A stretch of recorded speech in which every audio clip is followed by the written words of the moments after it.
15-minute countdown starts in 8, 7, 6, 5, 4, 3, 2, 1. Start. 15 minutes to go.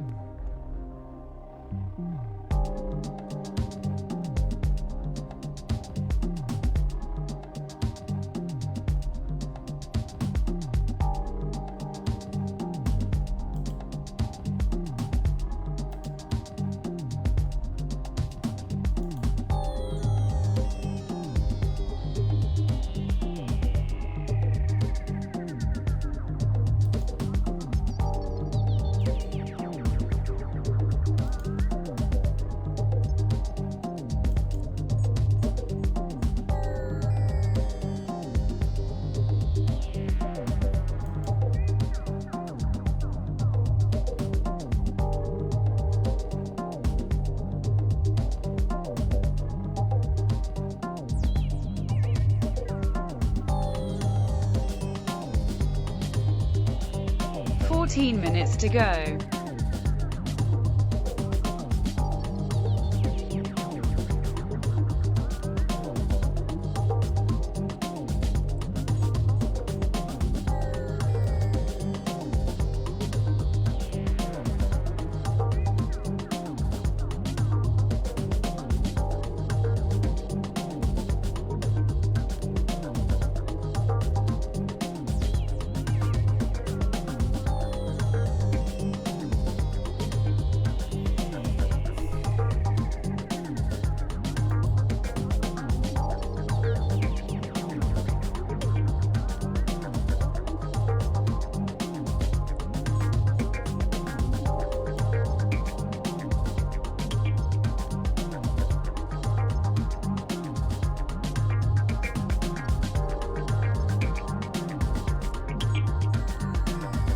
13 minutes to go.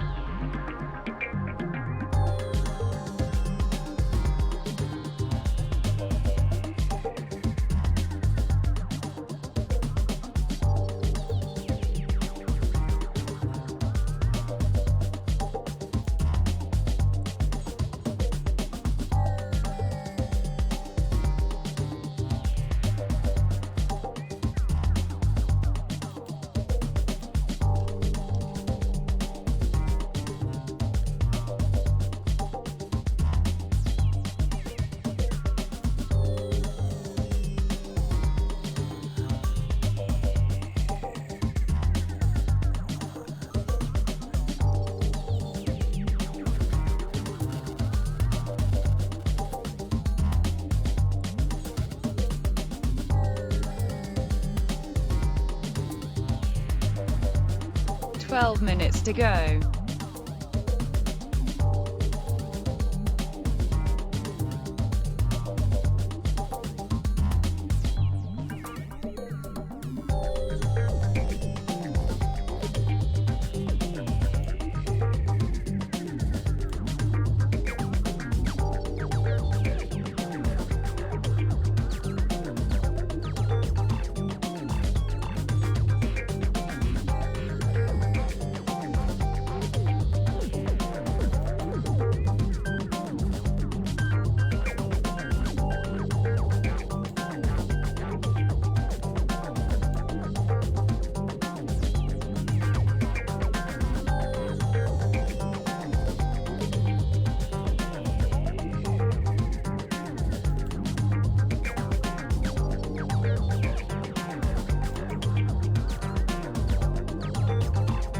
Minutes to go.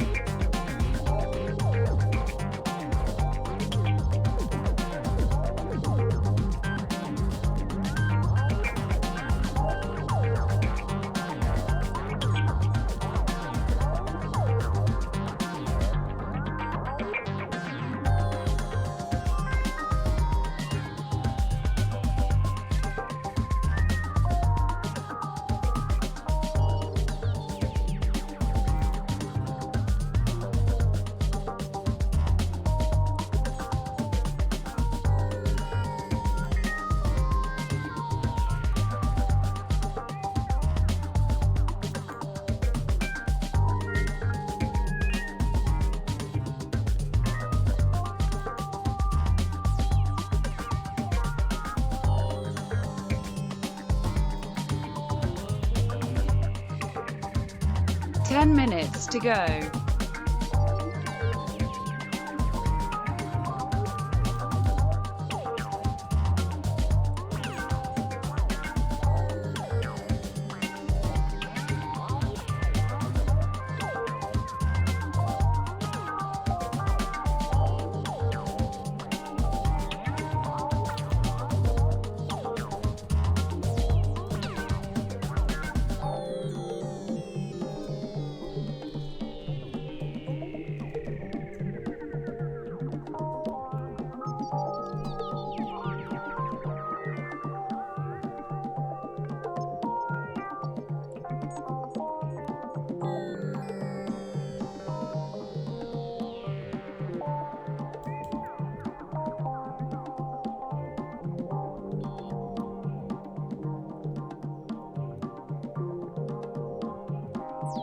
9 minutes to go.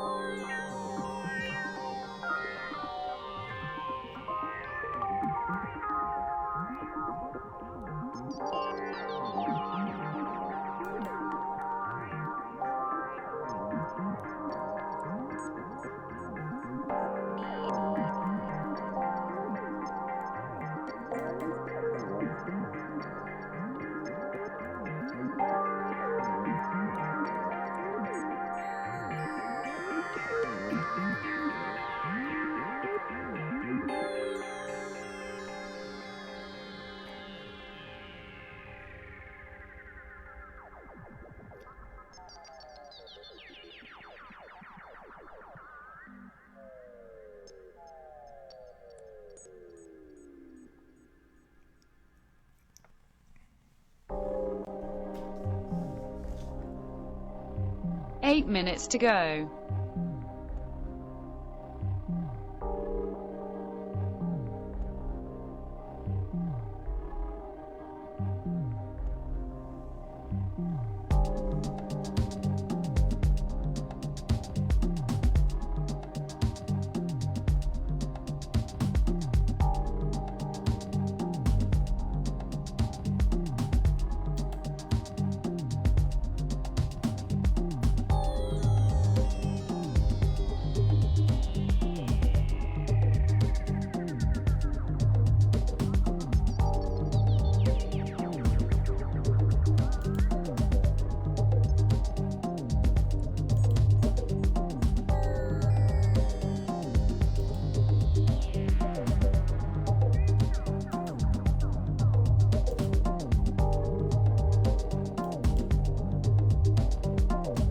7 minutes to go.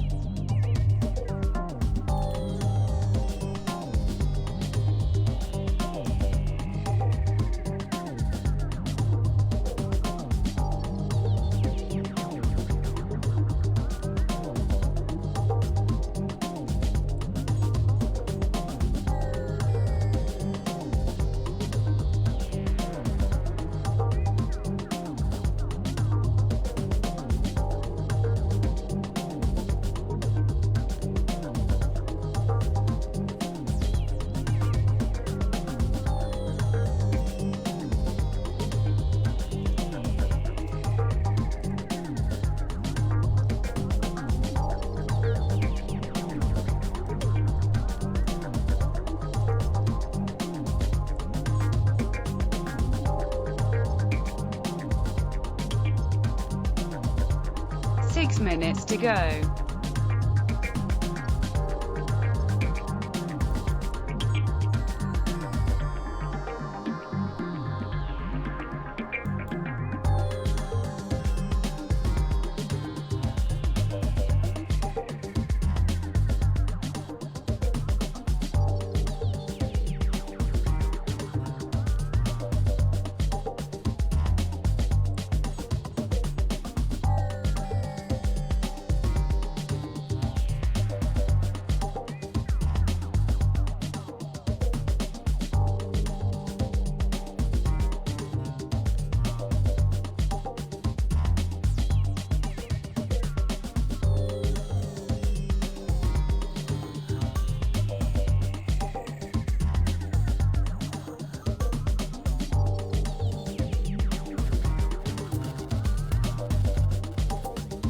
5 minutes to go.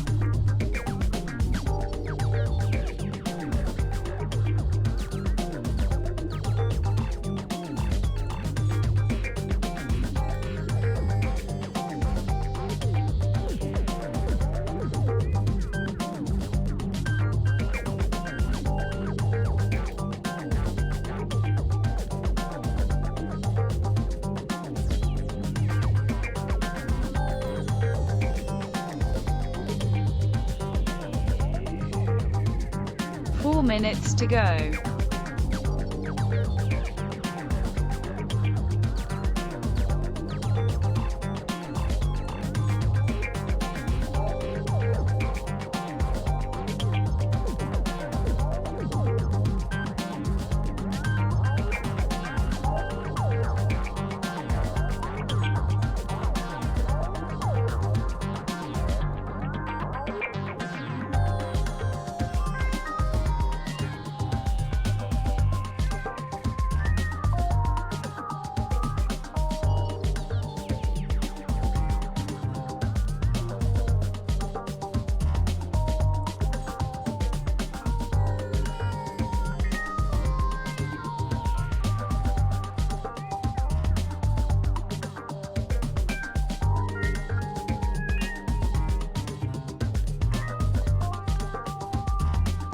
3 minutes to go.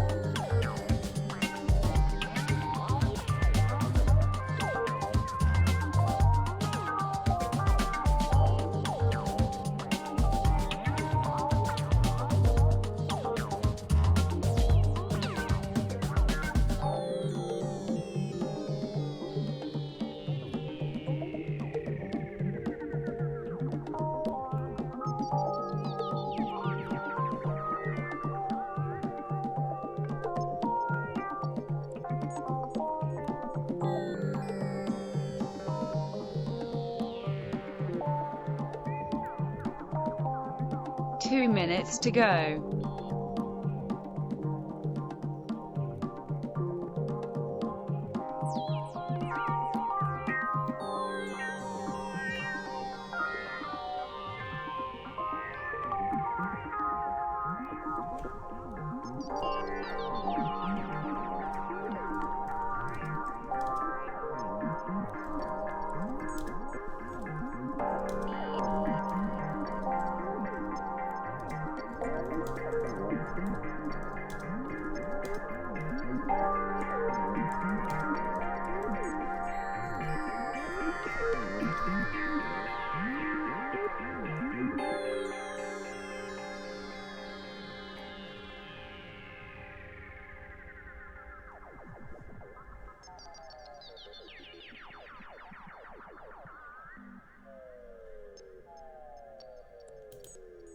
1 minute to go.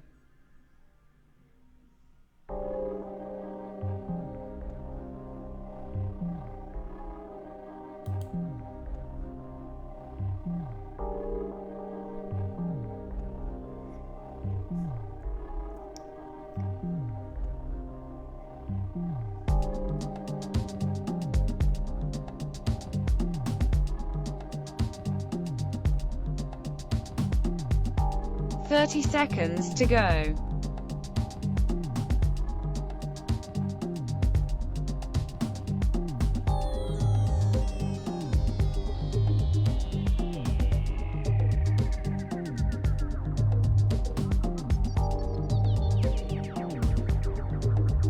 10 seconds to go. 8, 7, 6, 5, 4, 3, 2, 1. Time is up.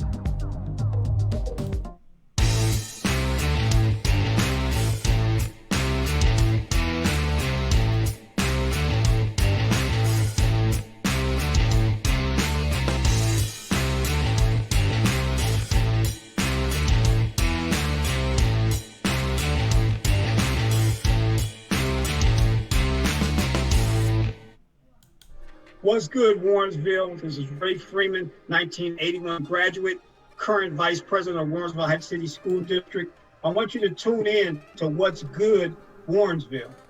Coming up tonight, 9 o'clock, Sunday, May 31st, the premiere of What's Good, Warrensville.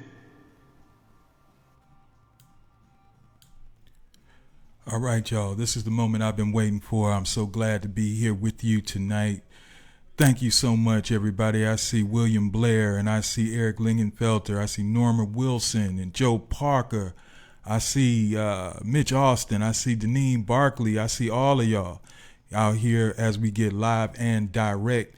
Let me just explain what this show is all about and who I am. My name is Ron Woodson. I'm the D-Ville Tiger, and I am also the proud administrator of Calling All Warrensville Heights High School Alumni. And me and my wife Stephanie, you know, we actually met through this group, and just bringing Tigers together is kind of like a passion that we got. And you know, one of the biggest segments that we have is Eternal Tigers, man. I mean, you know, when you find out about, you know, your loved ones as you join the group, and you see that your classmates have passed on and moved on to greater glory. You know, it is a thing it touches an emotional place in many of our members of our group. But this broadcast is more than just our group. This broadcast is for anyone who wants to learn a little bit more about how cool it is to be living in Warrensville and being a part and growing up in Warrensville. And to shout out to all of those who happen to be out of town, you know, in various cities or places across the country, whether they're deployed, you know, in our military services, you know, whether they still dealing with the economic impact of COVID-19 and everything like that. Hopefully this will bring a little joy to you. I see you, Shanita Pack. Thank you so much for that little shout out you gave me. Deborah, I appreciate you too. I'm just excited. I hope all my co-workers come on board and check me out too. But the first thing we want to do is we're going to run a few segments, and we're going to continuously improve this show as we go along. And I want to send a big shout out to Mayor Brad Sellers as he came to Micro Center today to my job. And, you know, he was doing a little shopping, and, you know, he said, you know, hey, I said, man, you know, hope to get you on the show sometime, bruh. And he's like, man, just tell me when. So Mr. Sellers, Mayor, I'm going to do something special with you, bruh. And it's going to be hot. It's not just going to be typical. It's going to be hot. I also want to say that we got an upcoming interview with Ray Freeman next week. He has so much good information that, you know, hey, man, you know, we going to just feature that brother because he has so many good things to say, and very, very vital to our community. So I'm going to make sure that, you know, make sure that you let your friends know that this thing is going to be real, and we're going to do a great job and make this city proud. Trust me, that's what I'm all about. I'm proud to be a Tiger for life. Y'all already know, hashtag What's Good Warrensville. Make sure you use it if you ever share, hashtag What's Good Warrensville. Thank you very much, everybody. Right now, we're about to go to a spotlight on our athletic scene here in the high school. You know, that's a very important thing because the children are our future, and future Tiger alumni. We want to showcase what they do. If there's any teachers out there that want to share, hit me up. Shoot a comment over here, shoot me an inbox, whatever. You can come to my page. I do have an Instagram. I do have a Twitter. Any way you want to hit me, let me know if you got something positive that you want to showcase where we're moving forward. And I'd be real excited to have to do something, a piece on that. So thank you. And without further ado, kick it to our athletic spotlight.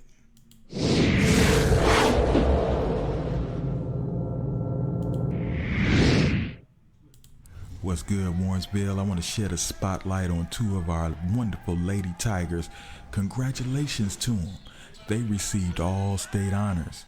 Let's start off with Junior Jay Salters, who received special mention all state honors after averaging 23.5 points per game, 1 quadruple double, 3 triple doubles, and 16 double doubles all this season.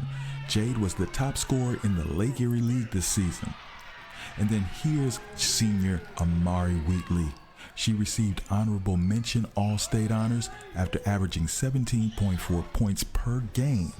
Amari tied the OHSAA record for the single three-point basket she made in a game with 14 on February 3rd. Big shout out to you, because you was good in Warrensville.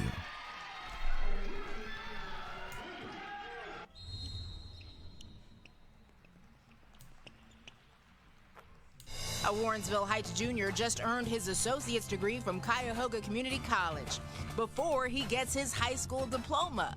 Cameron Ray won't graduate from Warrensville until 2021, but he's already set to attend Cleveland State next semester.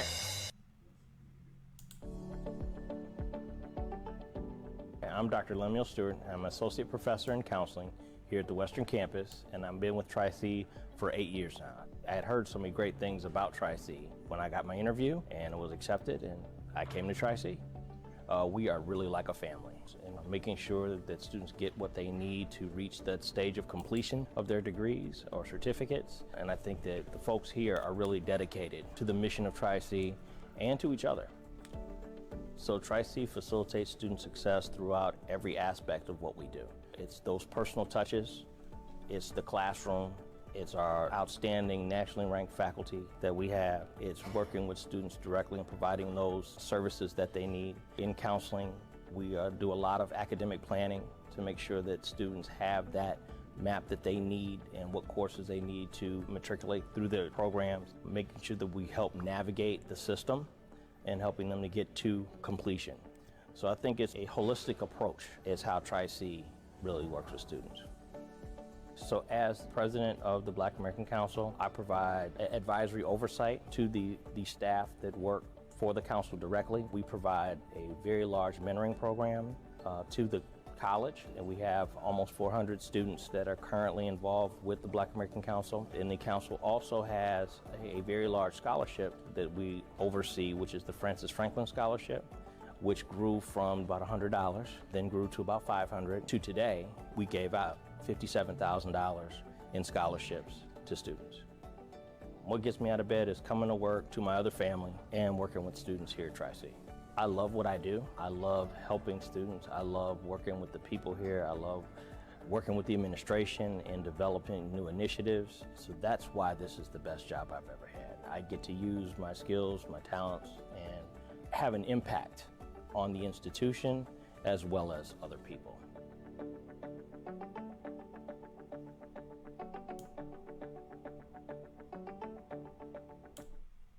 All right, everybody, welcome back. That was a big shout out I want to give to Mr. Cameron Ray, future Warrensville Tiger alumni, and right now he's already an alumni of Tracy, right here, the campus right here in Warrensville Heights. So real excited to give him a shout out, and I hope somebody tell him that, hey, seen him online, we seen him online, we gave him a tribute, showed him some love. And then to Mr. Lem Stewart, who is my OU Bobcat alumni brother, he's also an Alpha Phi Alpha, and he's there doing the job. He's there and he's being counted and he's moving this place forward.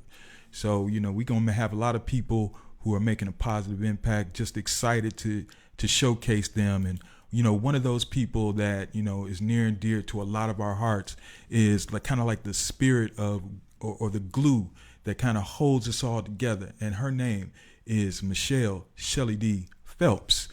I did an interview with her, and I want y'all to check it out. Just want to say, welcome, Cheli, to What's Good Warrensville. Big What's Good Warrensville shout out to you. Just so happy to have you. This is, for those of you who don't know, which most of us do, but for those of you who don't know, that is Miss Cheli Dee, Michelle Phelps. ladies and gentlemen of the Warrensville Heights High School Alumni Association. What's good, Ron? It was good. Thank you so much for joining me real quick. So I'm going to get right into it. You know what I'm saying? I could get through all the, we went through a few things to get to this interview. Yes. And but we here and glad to be here. So let's start out by, first, let's just start off with letting you kind of, say a couple things that you would like the audience to know about real quick. Something that you think, hey man, you guys need to know about this. You go ahead, Cheli, let me know. Okay, well, Warrensville Alumni Association has been around almost 20 years, believe it or not. So the main thing I'd like to get out is to let people know that we exist. We're here, we're working, we're doing it. Big deal. That's a big deal. Yeah. We're really connected to the school district, to the city, and we are just trying to maintain those relationships and to, again, just let people know that we're here, that we're doing things, and, we love to have more support from alumni, and, that's it in a nutshell. That's a big nutshell right there. I appreciate that too. Because it is important, sometimes, a lot with our newer alumni and everything, older alumni who have been around and kind of seen things going on, at the time. I mean, they're aware that, we need help. They just need to get up and help. And I can dig that. How can they help, Cheli? How can they be a part of our movement here? Well, one of the things is we do have a database that we have where people can just go in, put in their information so that when we have activities, events, or when we need help, we have that database that we can go to send out emails, to inform people of what we're doing, and also to request help for things like Alumni Career Day. Every year when we start the new school year, we go to the high school and we welcome students back as alumni. So you may have seen pictures on our Facebook page where, from the time that the doors open at the high school, that first day of school, we are, trying to just show the students our support, our love for them, just by being there and welcoming them back. And it's so funny because, some of the students are really receptive. Some of them are like, what are y'all doing here? But the parents really seem to love it. And of course, we have a lot of parents who are alumni as well. So that's just the way that we try to stay in connection with the school and with the students so that they know we're here, so that we encourage them once they're alumni to get involved as well. Hey, that's real talk, because you do remember people who helped you along the way.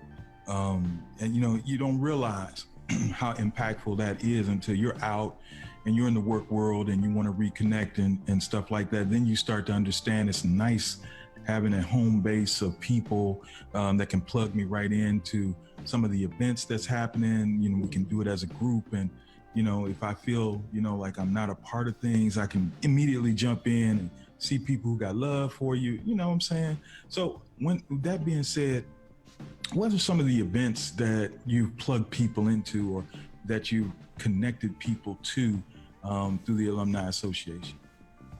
Well, we have our connection to the school, but of course, as an alumni association, our main goal is alumni.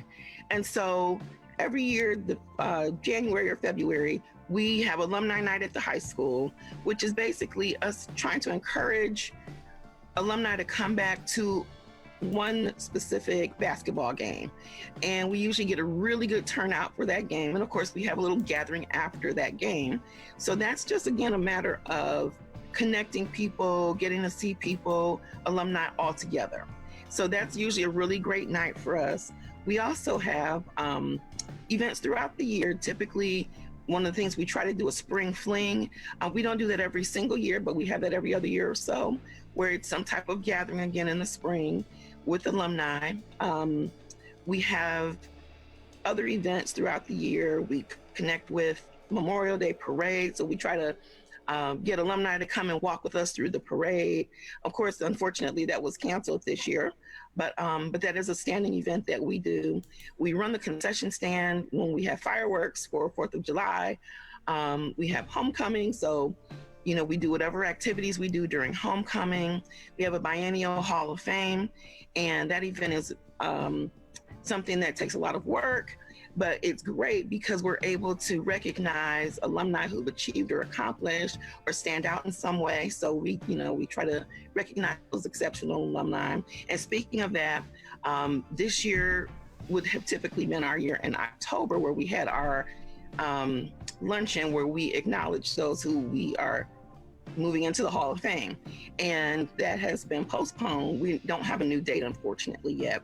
However, we are still accepting nominations. And you can get that information on our Facebook page, as well as our webpage, which is on the district website. So if you go to the district website, go to the About information, there's an Alumni Association tab. And if you go to that page, you can click on the link to get a nomination form. So we are still accepting nominations. We've extended the date. It was June, but because again, we're not hosting the event this year, we're just going to continue to accept nominations. Hopefully at the beginning of the year, we'll be able to determine when we're going to have that event. And you're saying that anybody can submit a nomination? Yes, anyone can submit a nomination. You don't have to be an alumni even to submit a nomination. But we do accept those throughout the year. And then in years where we have the actual ceremony, we do put a deadline on it. So right now it's still open for nominations. We're still accepting them. And then the other part of that I'd like to talk about too is that as the alumni board, we don't choose who we put into the hall. We accept nominations, and then we determine from those nominations who will be inducted. So we can only induct 6 each year.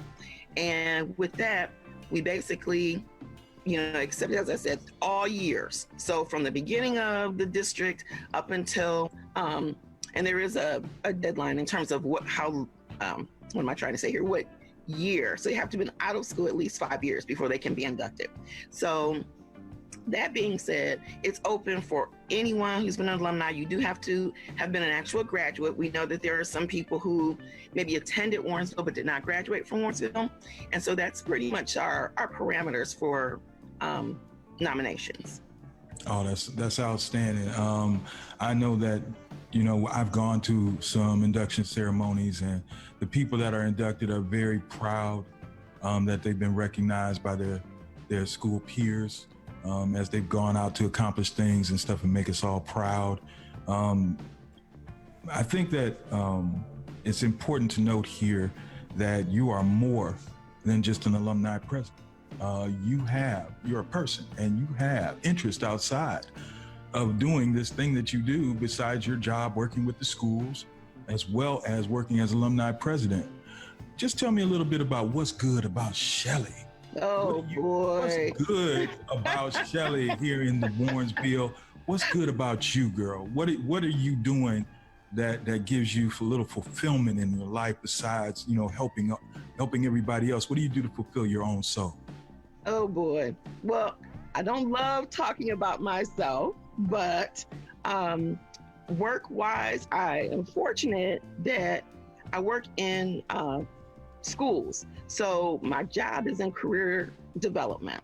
So I work with students in a 5-district consortium with career tech programs. So Warrensville just happens to be one of my programs. So I kind of wear 2 hats with Warrensville, which I'm really happy about. So I'm able to work with students through my work program as well. So our 5-district consortium is Warrensville, Cleveland Heights, Maple, Shaker, and who am I forgetting? Bedford. So those 5 districts. You keep it connected there, but I think that you had talked to me in our little pre-interview about life coaching, and yes, you were telling me that somehow you get a lot of fulfillment out of helping people enhance their lives. Just tell me a little bit about that. Oh, sure. Yeah, I do have a life coaching business, which I love. That's my passion. It's called Pratigy, which basically is a play on the words practical strategies. And so with that, I work with groups, I work with individuals, I'm contracted through some organizations to work with their employees. So that's sort of my side hustle, so to speak, but it is my actual passion. I love doing that. So that's what I work a lot on with just clients. And if I had to put in a nutshell what that really entails. It's really about just helping people focus to achieve their goals. It's not me telling anybody what to do, but I think we all can agree that a lot of the time we know what we need to do, or we have some ideas about what we need to do, but we just need that little nudge, that person who will hold us accountable, who will kind of push us in the right direction, who will help us find the answers that we have, but we just need to sort of pull them out of them. And so it's not about, me saying, Ron, this is what I think you should do. It's kind of the opposite. It's me helping you figure out what you need to do, but not telling you what to do. And sometimes as I said, we just sort of need that little push or that person to hold us accountable, or to just maybe help us stretch how we're thinking, just sort of reframe how we're thinking and get rid of some of those obstacles. And can we connect with you through the typical means like social media? Yes. So I do have a Facebook page for that as well, and it's just Prodigy. So facebook.com/Prodigy. Thank you for that. Sure. And if you had a Twitter, if you had an Instagram, because you know how that go. A lot of our younger folks, they doing the Twitter, they doing everything that us older folks. And yeah. We do and I Facebook. do have a. We do Facebook, and we progressive. So, right. we do but the bottom line is, if you want to connect with Cheli, I think it's a great thing, because her spirit is so awesome, and she's part of what's good, Warrensville. So I want to start off this broadcast by, making sure that we gave her the kudos that she deserves. And I really don't care about how many people are watching this. We're doing this out of the love of our hearts, and we want to keep on pushing the agenda that, Warrensville is moving forward in a progressive way. And we are going to be a part of the solution and not part of the problem. So, Cheli, I just want you to leave us today with a big "What's Good, Warrensville" shout out. All right. Well, Ron, thank you. First, I have to say I'm honored to be your first guest. I appreciate that, and I appreciate your support. I appreciate the support from all the Tigers, but definitely I appreciate being your first guest. I feel very honored, and I hope that everybody will sort of get on board, find something positive that you can do to help your community, whether it's through the Alumni Association. Of course, we hope you do, but also just something that helps someone outside of you. That's what's important, because there's so many things going on in the world, so many, negative things. If you can do something that's positive, we need as much of that as we can get. So, what's good, Warrensville?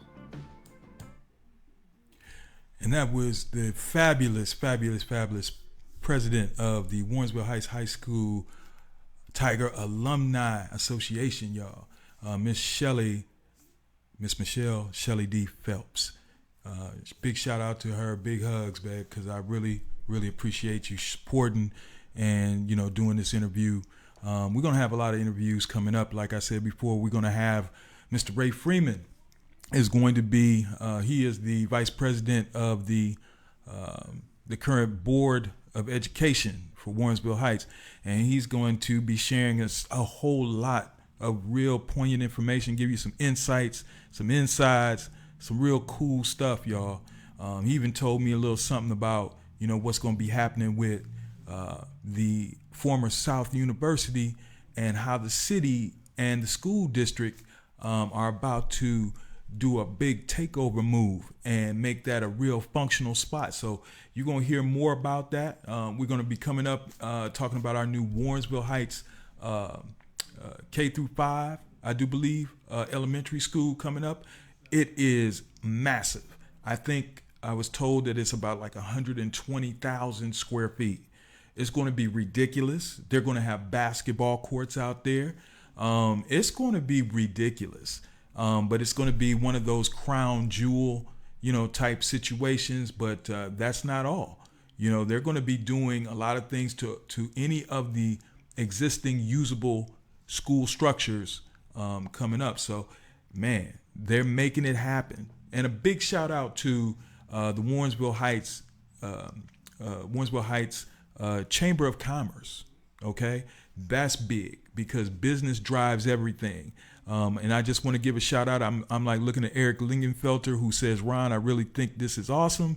Just listening makes me feel like I never left. Brother, that feels so good. I really appreciate your comment. And I really appreciate you coming through. Bonnie, thank you so much for sending that link out to the Alumni Association.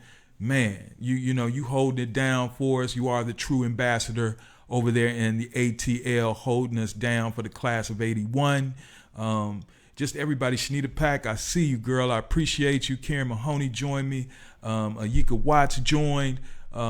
George Brzezinski, my man from Glenview, homeboy. Appreciate you, Westwood. Got much love for you. Like I said, everybody logging on right now. I seem to see Val Hauser, teacher, now retired, but teacher of Warrensville Heights, helping mold minds and get things. And she's a member of that Delta Sigma Theta. So she's pretty awesome. I see her at all the parades that we have on it's Memorial Day, Labor Day parade. My mind went, y'all. But I'm so excited to be here with you today and to just be able to share some of the technology I want y'all to learn how to use. This is just an exciting time. So without further ado, I'm gonna kick it over to. We had Ideastream actually came to the city of Warrensville Heights in 2019. And at our library, they did a nice little interview that was really, really poignant. So I'm going to bring you part one. Part two is going to be coming up next week. But part one is real nice. There's a lot of good information. I hope y'all sit tight and listen good because you're going to hear some real, just sit back and listen, y'all. Check it out. Roll the tape.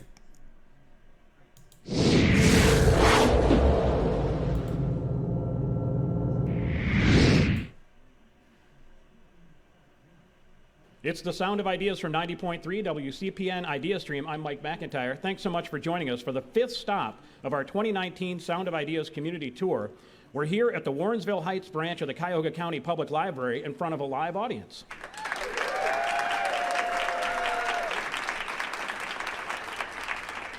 And it's time to check the report cards. Just a few years ago, the Warrensville Heights City School District was failing. How bad was it? The district scored the lowest in Ohio in 2013 and 2014.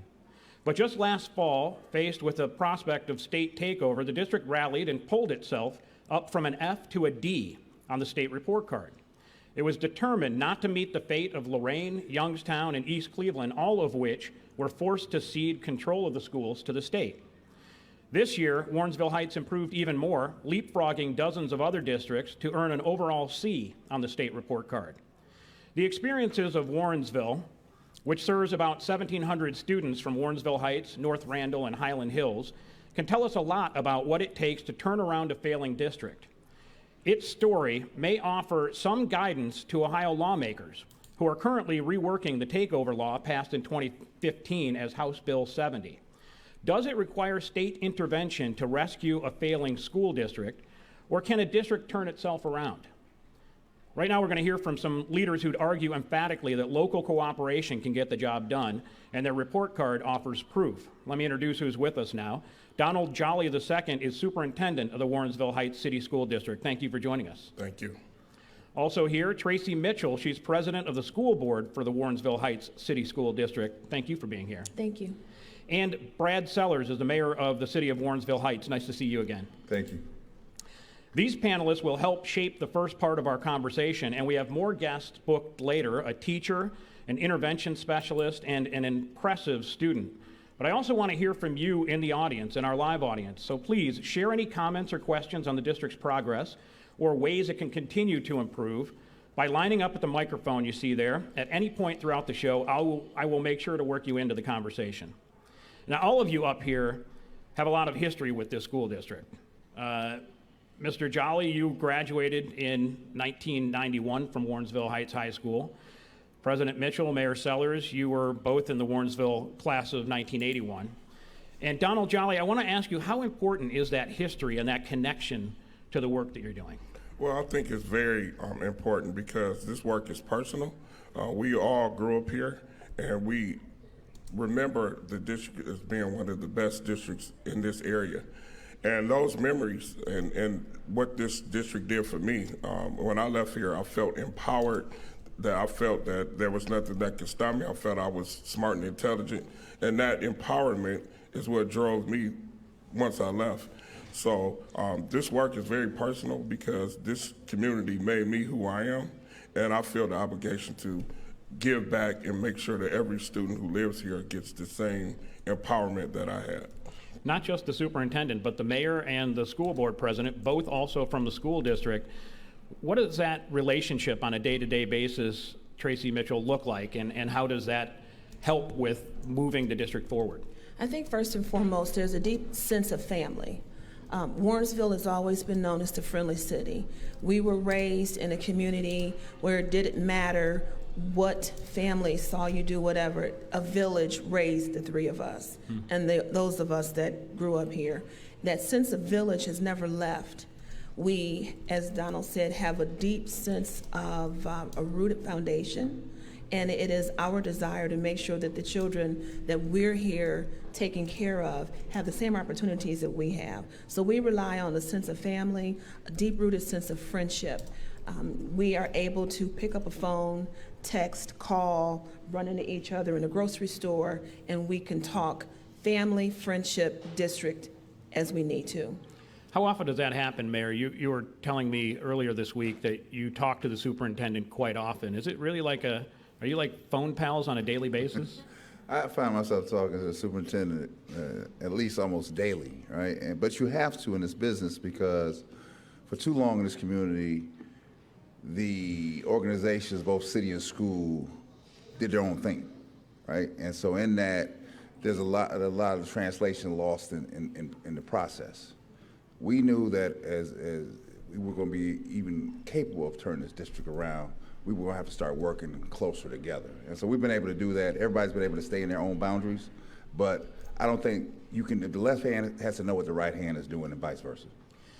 Often you'll see that division, Superintendent Jolly, that you'll see the city is on one side, the schools are on another. There are a number of examples where we're seeing more collaboration, City of Cleveland, school district there being one example. Is that, do you think, a model that other school districts and cities can look at as a way to move forward? Yeah, 100%. I think our collaboration with the city is essential to our progress because the city, for us to do anything, we need the Tri-Cities and we need them to support us.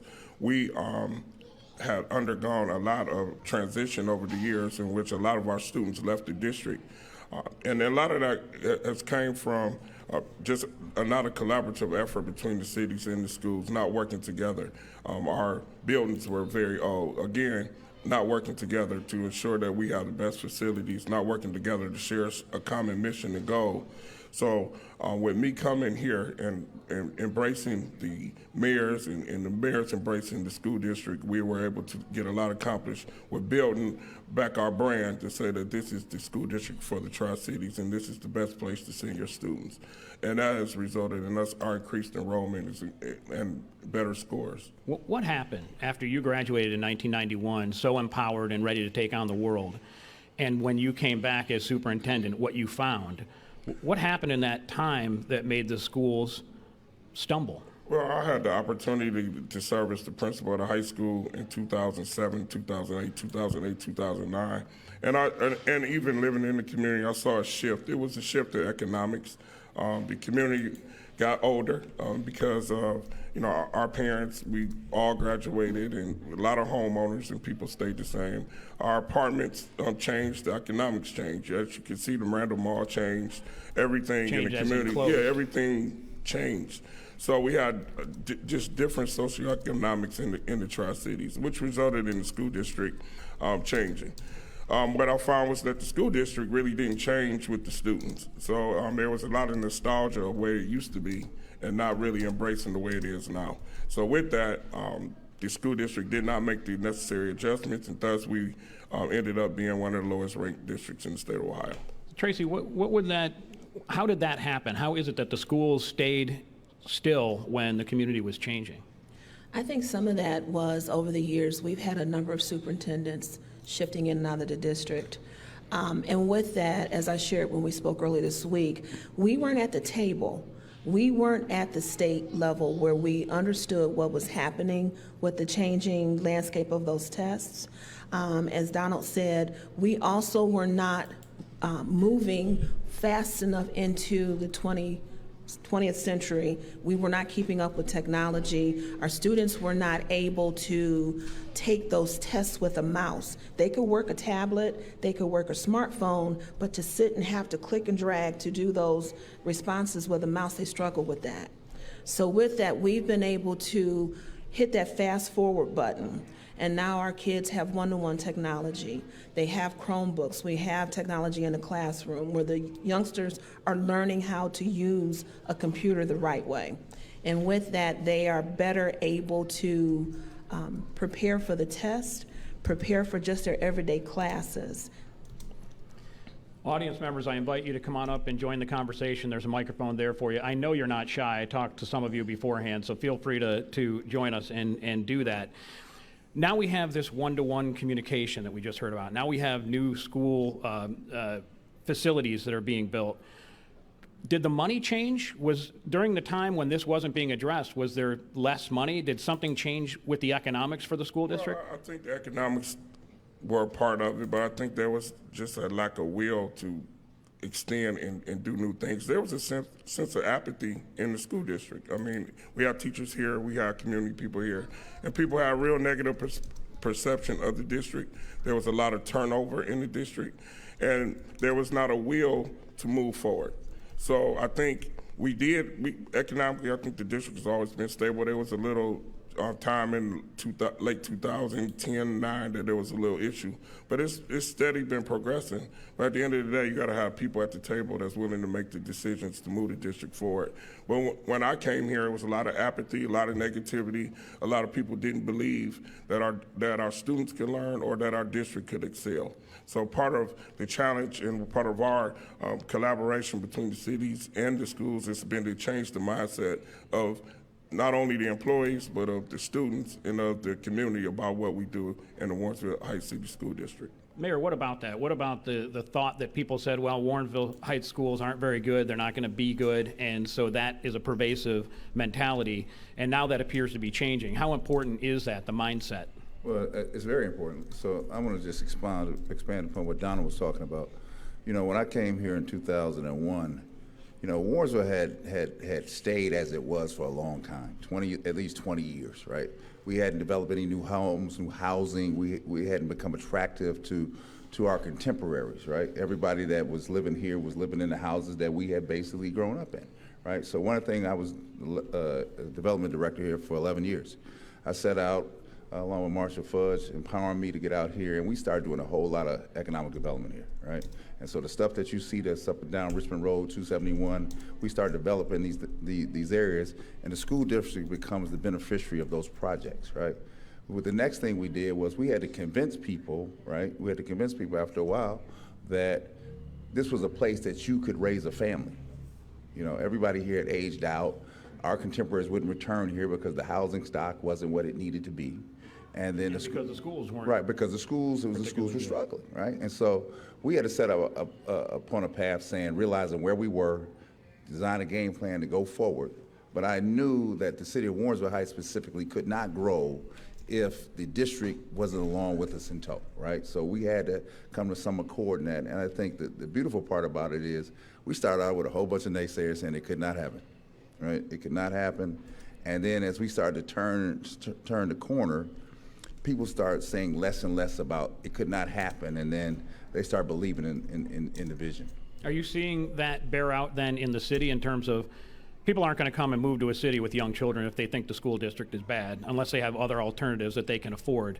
So now are you seeing people saying, I will be interested in moving to Warrensville Heights because of the school system? Well, we've seen a growth in housing sales. We've seen rehabs go on the market that are selling for prices that are far beyond what they were getting in the last 10 years. So we're seeing the market change. The demographics are changing, and the statistics that go along with the demographics are now starting to say that people are selling here because we now have something to offer that they feel is valuable. I hear enrollment's up. Yes, we're up almost 350 students since 2015. And they're coming from, is it because more students are moving into the district, or are they coming back from charter schools or private schools? Well, a lot of them are coming back from charter schools and private schools. So they were here, but they didn't trust the district, so they elected to go to those other places. But the enrollment increase charged us with opening one of our closed schools. So Westwood Elementary School was opened up in 2017 because of the increased enrollment. We've got a member of the audience at the microphone. Again, I invite anyone else who would like to join our conversation. Just go ahead and queue right up there. Sir, what is your name and what's on your mind? Jerome Duvall. My question is, how do we sustain where we are today moving forward as we continue to grow? It's a good question. How do we sustain is the question. Often you'll see a district climb up out of trouble, and then the next year they bounce right back down. In your case, you actually have a ladder that you've climbed up 2 rungs so far, a couple of more to get to A. How do you at least maintain the C, Tracy Mitchell, and then we'll ask the superintendent as well, and then how do you continue to climb up to the B and to the A? So I want to make something perfectly clear. We don't want to maintain a C. Okay. Our goal is to get to the B. We are fighters. We are determined to bring the district back to where it was and take it steps further. Part of the sustainability is to make sure that we continue to affect change in the district. We continue to elevate the culture. We continue to bring the programs and activities in to assist our children so that they can be successful. We have to make sure we've got programs in place for those kids that are college bound as well as those that are taking a career path. And we have to have programming in the district that will continue to attract families to the district so that the children have something beyond just the core classes to take part in. Donald Jolly? So I think we have to continue to develop systems so that things are not people-driven, but they're system-driven. We also have to develop our employees. As our employees are here, we have to develop them, keep increasing their skill and capacity, and then we have to hire the best and brightest. So as we get openings, we hire people who have the same vision, who have the same work ethic as our current employees or better. When you say a system and not person-driven, would that mean if you were to take a job somewhere else, this district would continue on the same path? Yeah, and that's the goal, is that this is beyond people, that regardless of who sits in this seat, that this district will continue to flourish because there are systems in place that are not people-driven, but are driven by doing the right practices and procedures. These guests are going to stay with us through a very short break. We're going to return with more of our conversation on the educational progress in Warrensville Heights. We've got another guest at the microphone. We'll take that question right after the break as well. We're coming to you from the Warrensville Heights branch of the Cuyahoga County Public Library. This is the Sound of Ideas Community Tour. I'm Mike McIntyre. We'll be right back. All right, y'all. Thank you so much. Big shout out to Mayor Sellers, to Tracy Coleman, to Principal Donald Jolly, y'all. Love y'all. Y'all just made me proud just to hear the way you were speaking and, the way you were very intelligently, saying what you're going to say. And, I'm sure there's people that disagree, here or there, but you know what? Bottom line is, y'all, we moving forward. We moving forward. And I'm just hoping that everybody come aboard and just say, look, we can agree to disagree on certain things, but you can't argue with results. Just like Barack Obama got results when he was working to pass that Obamacare, the Affordable Care Act. He had a hostile group of politicians that he had to face to get those things passed, and yet he did it. And even though the current administration tried to do everything that they could to dismantle it, it still exists, y'all. That's the power of working with people who have foresight, who work well together, to strive in the same direction. And that's what this broadcast is about. It's what it's going to be about. And there's nothing negative that's going to come on this show because there's plenty of that out there on the internet. So we're going to focus on how we're moving as a group, who is moving and helping. we just gonna try to do some real cool stuff with this platform that we have here. So that being said, I want to tease our next week's show featuring Ray Freeman, y'all. Awesome guy, beautiful energy, beautiful person. And he just wants to do the best. You could tell the love in his heart that he has for his Warrensville family, y'all. And much love to you, Ray. Holla at you, boy. Westwood, holla at you, boy. And I just want to say, Terrell Reedus, man, appreciate you. Shanita Pack, man, thank you. And Eric Lingenfelter, talking about, what you're talking about. I mean, my God, you guys are making some really good comments, and you really, Terrence Andrew Brown Sr., man, appreciate you, bruh. Terrell, you over there watching from California, and I'm just bringing a little bit of hometown to you over in California, and man, just appreciate Yolanda Mansfield Black just followed What's Good Warrensville. I want y'all to invite your friends to follow What's Good Warrensville. I need as many people to join the movement so that I can really, really do this thing big and try to get even better and better and better, because that's always the goal. But that being said, y'all, I'm about to call it quits for the night. I really want to thank all of y'all for tuning in and joining in on the chatter. Please spread the word, spread the love, hit those like buttons, join this movement, and I'm gonna leave y'all with that big moment, and I just say, what's good, Warrensville?